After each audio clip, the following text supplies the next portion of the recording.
Hey everybody, it's Scott Steen with winnersandwhiners.com coming to you from the C-Dub studio right here on the first floor of the Winners and Whiners Sports and Entertainment Complex to bring you today's Deep 3. As always, don't forget to like, don't forget to subscribe. You know the drill. If you like the picks, give us a thumbs up. If you're fading us, let us know why. Tell us what you're playing today. Tell us if you're on a little baseball, maybe got a little final round golf action going, or perhaps something overseas in the golf or tennis world, or in the soccer or tennis world. Whatever it is, let us know what it is, and you know the drill. When you get it right, we will give you the recognition you so richly deserve. We will give you the shout out on the next day's video, and of course, if you get enough picks right, you will be the much vaunted, always coveted position of capper of the day. And of course, don't forget to check out the straw that stirs all the drinks over there at Winners and Whiners and StatSalt.com. Deep dives into every contest going on in America every single day. And for those of you New Jersey folks, make sure you stop by the greatest sports betting site of all time. Hyperbole much? Yes, I do. I do love this site, PointsBet.com. Check it out, especially if you're in Jersey. Got some cool props, some cool things happening. And best of all, they're probably not going to be in just New Jersey very long, coming soon, probably to a state near you. So hang tight, get yourself signed up over there at PointsBet.com. Got a lot of great sign-up specials for our partners that includes some cool Winners and Whiners products as well. So with that being said, let's go to a quick recap of yesterday's action. We had the Chicago Cubs in that early game there against the New York Mets, and Jose Quintana, holy mackerel, was he terrible, as the Mets ran away and hit in that one early and often. Then we got a little rally there in the afternoon as we had the Cincinnati-Milwaukee over 8.5. That one cashed, I think, about the first 4 innings. I think it was 4-3 after the first inning, so we were looking pretty good there. And in the nightcap, what a heartbreaker! We could not get home as we had the Colorado Rockies at serious value, but plus 230 by game time. And they had the lead. They took it to extras, and they just couldn't get it done as LA walks it off in the 11th inning. So we go 1-2 on the day. We take a big shot. We almost got there, but we didn't. So we dust ourselves off. We get up and we fire again. On the premium side, two bad breaks. Just 2 tough games. Not any horrible breaks. We had the San Diego Padres once again fading another terrible pitcher for Pittsburgh in Chris Archer, who had just been awful pretty much since about the first 4 weeks or first 4 starts. He'd just been dreadful until today when he stepped up and handcuffed what had been a pretty decent San Diego offense lately. They get nothing going until much too late. They're tied. They end up tied in the 8th. They give up 4 runs in the bottom of the 8th and score 1 in the top of the 9th as they end up losing 6-3. And in the late game, we had the Yankees and Houston under 10. We were looking pretty good on that one as the first 5 innings played scoreless. So all we had to do was get the Yankees with a lead and then close it out 3.5 innings and not give up more than 10 runs. That sounds easy, right? Especially with 2 great bullpens in Houston and New York. Easy peasy. Limits go. Oh, shit. They gave up 12 runs in 3.5 innings as the Yankees end up winning 7-5. That was just a dreadful, dreadful beat on that contest. So, 0-2 we go on the premium side, 1-2 on the Deep 3, but you know the drill. We soldier on with today's picks. Starting off in the National League East as the Miami Marlins travel to the city of brotherly love and Geno's Cheesesteaks to take on the Philadelphia Phillies. Jordan Yamamoto gets the start for the Fish against De Los Santos for Philadelphia. You know, Miami, funny team. After a brief surge in run scoring, coincidentally, it was right about the time that we started to make Miami team total under an autoplay. But the Fish, after putting up some runs there for about 3 weeks, they have backslid into their old ways. They've tallied just 2.9 runs per game over their last 16, and they have scored more than 4 runs just 4 times in those 16 games. Meanwhile, the Phillies, well, they're having offensive problems of their own, putting up just 11 runs over their last 6. That works out to about 1.8 runs per game.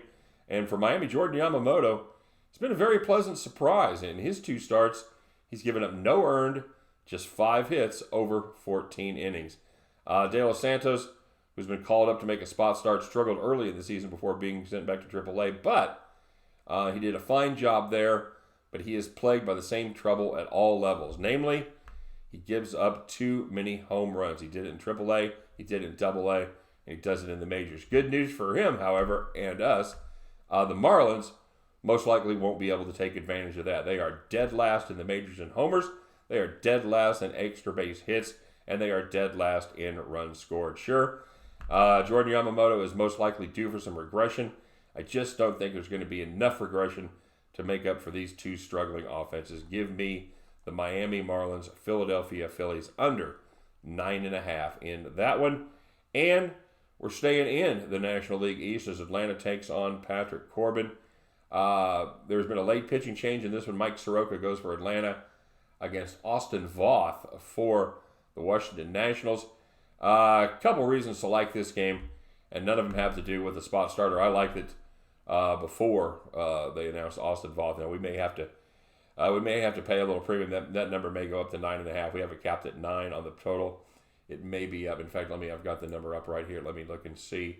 As of right now, it is still listed at 9. So if you can get it, if you can get yourself down in that game when you hear my voice, I would do it. I think that total is likely to go up because we're going to play the over on that one. Here's the rationale behind it. For the first 3.5 weeks, or for the past 3.5 weeks, no team has seen the over cash more often than the Braves. In their last 23 games, they have averaged 6.73 runs per game, and they have seen the over go 19-4. Pretty solid. There's going to some there. On the other hand, the other reason I like this, there's some signs that the league is starting to adjust to Mike Soroka. Okay, he's been very good in his rookie campaign, and but after giving up just 30 hits over his first 8 starts, covering 50 innings, he's given up 26 in his last 25 innings, covering 4 starts. He was very, very lucky in those first 8 games as far as the BABIP fairy goes. BABIP against him was just 220 in those first 8 games, and you had to know regression was coming. And there has been a regression to the mean over his last 4, as the last 4 BABIP is 313, a little closer to the league average of about 290, by the way, if you ever wonder what that was. The over, it's 7-4 in the Nats' last 11, and they've averaged themselves 6.3 runs per game over that stretch. Voth, he's a guy that has struggled in the minors this season. He had a cup of coffee last year in the majors and got shelled. This will be his first appearance in the majors this season as he is a late sub for lefty Patrick Corbin. I liked it with Corbin and Soroka. I liked it even more with Austin Voth and Soroka. Give me the Atlanta-Washington over 9 right here. And we are going to finish up with the series that has been the bugaboo for me on the premium side. We're taking a look at San Diego and Pittsburgh. Pittsburgh is the underdog here at plus 140 as we try to fade Joey Lucchesi for San Diego, and John Brault goes for Pittsburgh. You know, San Diego, we talked a little bit about them. They hit town playing very good baseball, and then they ran into that dreaded tandem of Joe Musgrove and Chris Archer.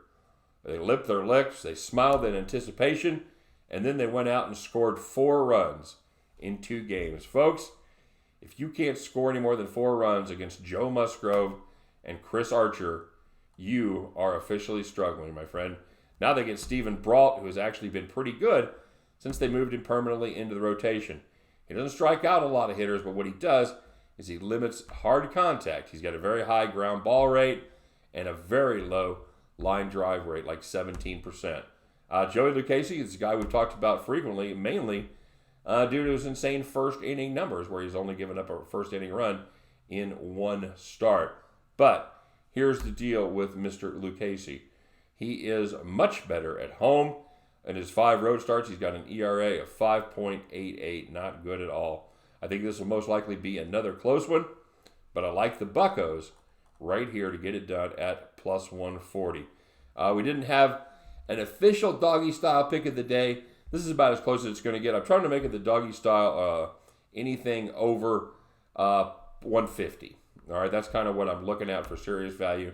So we'll take this one. Pittsburgh won plus 140. We almost went 3-0 in our last 3 doggy styles, but didn't quite get it done. We've gone 2-1. Still picking up good value there. Let's do it again here as we get Pittsburgh plus 140. And we get the Washington Nationals, Atlanta Braves over 9. And we will finish up with the Philadelphia Phillies, Miami Marlins under 9.5. At the end of those 3 games, we'll finish up our Sunday strong, pick up our winning tickets, and we will head back to the window. All right, guys, let's take a quick look at the shout outs, if we will.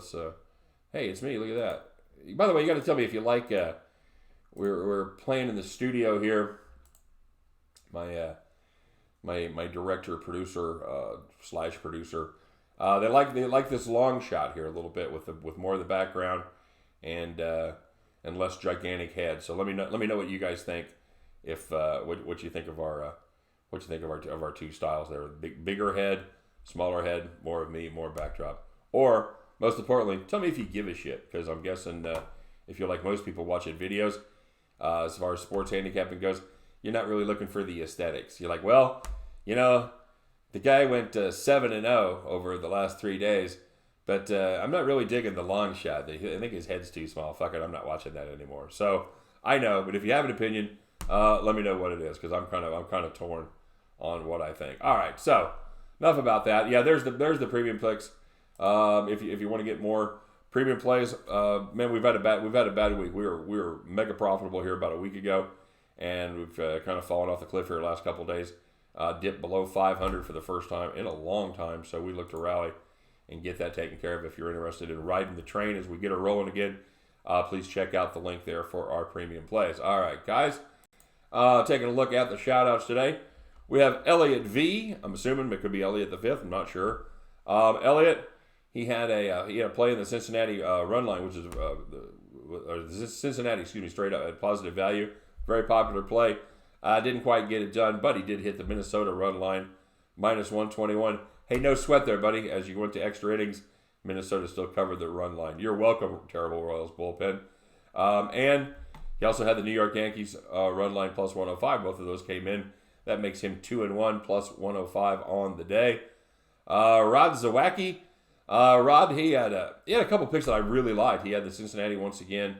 That one kind of scared me, but he did have the Texas run line. I like that one. And he also had the Cubs run line, which I think the Cubs straight up. I think you know my opinion on that one.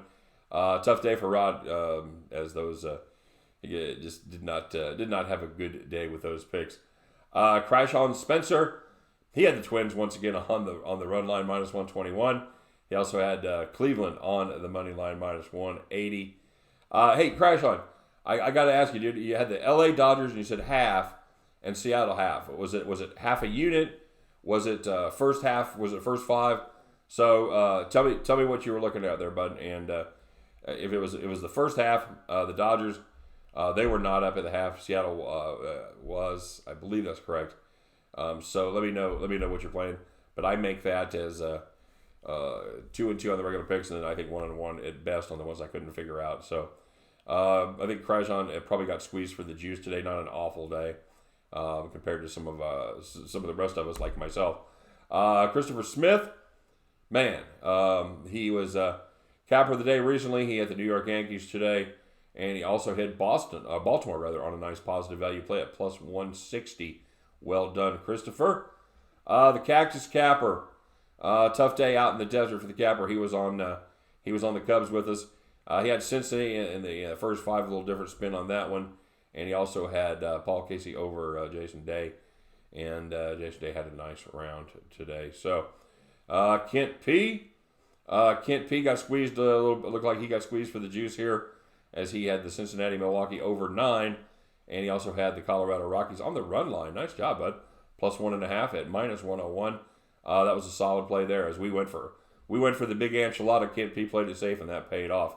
He did lose on the San Diego game and the Texas run line, so he he gets squeezed on the juice as he goes 2-2. C-Dub, he got juiced as well. He had Brazil team total over 1.5. He also had Norway and Australia, and that one did not come through as they had both teams to score and over. He had Belgium versus Italy in the Euro under 21. That one came through, both teams to score and over 2.5, and missed out on Spain versus Poland, both teams to score. Unfortunately, Spain shut them out 4-0. So C-Dub gets squeezed for the juice. He does not go back to back. Hey guys, we had one positive capper today. We had one capper that put up positive value, and that was Elliot V. Elliot V, 2-1 plus 105, sir. You are our capper of the day. Congratulations, Elliot. Wear your crown with pride and give it a shot. See if you can go 2 in a row. You other guys, I've talked to you veterans before about this, and you guys responded doing pretty well, but now we got to get back on it. Let's finish out the weekend strong, and let's see everybody with positive value today. What do you say? It could happen. Throw those picks up there. Let me know what you're on. Elliot, once again, congratulations. I know you guys would look forward to taking a shot at Elliot and see if you can knock him off his podium. So, until then, you guys take care. Good luck, everybody, and we will see you again tomorrow. Take care.